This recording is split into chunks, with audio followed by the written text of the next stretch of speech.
Welcome to the Tech Egg. Don't get scrambled. Enjoy the video. You start by signing into the Google account you want to protect.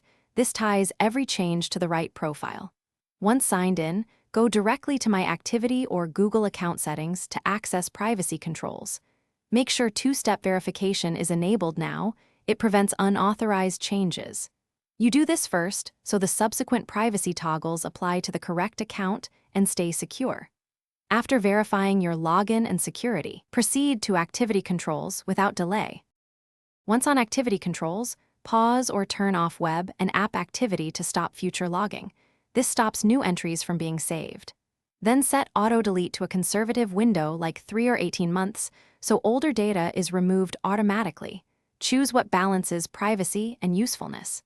Make sure to include voice and audio and YouTube history if you want consistent cleanup across services.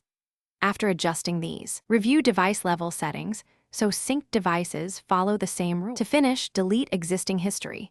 Choose Delete, then Advanced, then All-Time to wipe stored searches. Once done, audit devices and third-party apps. Sign out of lost devices and revoke any app access that can read your activity. Make sure Chrome Sync and Google services respect the new settings by checking Chrome //settings/sync or device sync settings. If things go wrong, revoke app permissions and re-authenticate. That usually forces settings to reapply correctly across services. Thanks for watching. Consider subscribing if I helped unscramble your problems.